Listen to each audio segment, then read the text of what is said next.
What's going on, guys? This your boy John the Liquidator coming back with another video, and it looked like WNBA reporter Christine Brennan is planning an exposure of a lifetime. Guys, for this one here, we got to go all the way up to Indy. Let's get it. Let's go.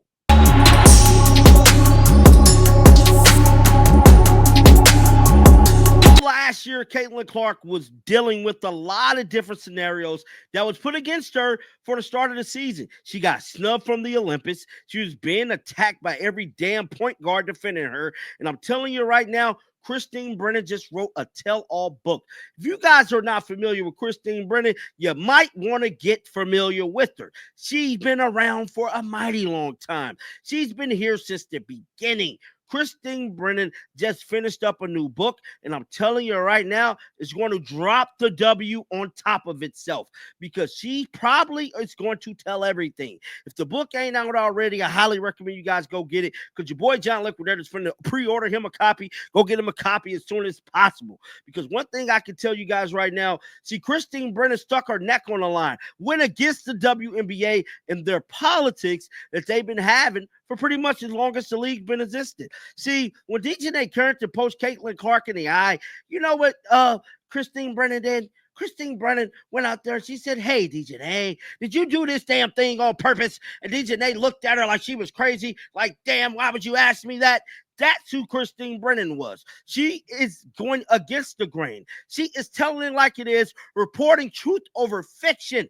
Christine Brennan is one of them ones. And I'm here to tell you, she just exposed everything. She just wrapped up an interview on the Adam Gold Show, telling like it is, speaking about Caitlin Clark being snubbed from the Olympics. And I'm telling you right now, she gonna tell a whole lot more than that. With that being said, let's check out this footage right now. Even the best swimmers, and that you know how much I love covering swimming. So anyway, whatever. I started doing that, and I started thinking there might be a book in this. I haven't written a book in a while. Scribner, my publisher, Simon & Schuster, immediately wanted it. No book proposal, no agent, just do it. Really? Never seen that before, ever, and that's this book.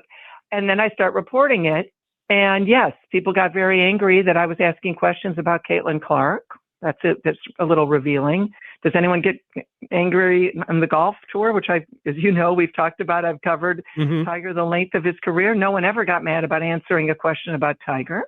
Never. And so I think it was the WNBA was just not prepared for the national scrutiny that it was going to get. I'm not a local beat writer. Obviously, I do what I do on TV and in USA Today. And these are questions that I would have asked any male reporter. It was, of course, DJ Carrington and the issue of her fingers hitting Caitlin in the eye. Questions I would ask any male sports, athlete. Are we saying we can't ask women questions we would ask men in 2024? I think that's not where we want to be. Now she's referring to, right? Now, I got to pause it real quick. So she's referring to getting backlash for asking DJ Carrington. Remember when I told you about the eye poke thing? That's what she's referring to because the WNBA PA tried to get her credentials took for asking a simple question. Hell, did you do it on purpose? Because it sure looked like it. Now, that's what she was referring to in that set clip right there, guys. Anyway, they wanted to ban me, the players union. That failed miserably because this is still the United States of America, I think. And, and people still can get credentials and there's freedom of speech. And so, but I do deal with that a lot, how the WNBA was so utterly unprepared for the greatest thing that's ever happened to it. And we understand why. In many ways, I deal with all this, no holds barred, 74% Black league. Understandably ignored, and we understand how the concern about how they were ignored for so long. And now a white woman from Iowa comes in, and that's the attention. We can understand those issues. I deal with all of them, and it's not my voice. I have the great Dr. Harry Edwards. I have Brianna Scurry. I have other terrific voices. Up for an adventure? Always. White and Black, talking about these very important issues. Christine Brennan is joining us here on the Adam Gold Show. So many ways I can go just off of that. The things before I have to let you go. How much of that was Cheryl Reeve, who was acerbic all last? No. Well, you and I actually disagreed about that, but I didn't think that Taurasi wouldn't play, right? How much of that? Because I want to get to a couple of other things before I have to let you go. How much of that was Cheryl Reeve, who was acerbic all last season about Caitlin Clark? How much of that was her? And how much of that was USA Basketball? I think it was both. I mean, officially, Cheryl Reeve was not on the selection committee, but she's the coach of the team, right? So we weren't born yesterday, you and I. Also, just stunningly bad behavior by Cheryl Reeve, tweeting at and about Caitlin Clark, kind of blaming her for not having her games on Minnesota Lynx on TV, but only Caitlin games on TV. That's the gist of it. Again, I have all this detailed in the book, and I reported it at the time. How on earth is that okay with the U.S.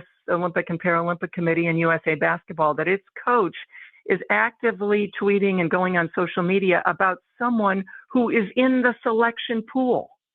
I mean, that alone should have been immediately nipped in the bud. Never was by the leadership of those organizations. So I think there's it's a very interesting world. It's a sad thing for me to see that there would be people who would be, after all these years of waiting for this kind of moment, this is it. Take it and run with it. Rising tide lifts all boats, just like Tiger Woods. Now, granted, in golf, Tiger did not have social media in 96, 97, 98, 99. So we don't know how bad the racism would have been and other things against him. Oh, gosh. It would have been terrible. So it's a different world with social media. But why on earth the WNBA and basketball?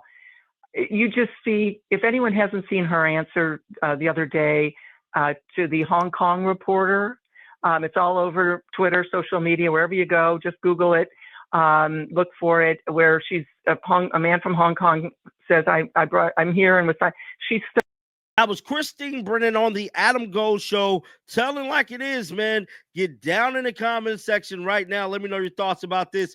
Keep them bells on, because you know what? I'm going to bring you the news. And until next time, man, shake the haters off. I'm out of here. Peace out.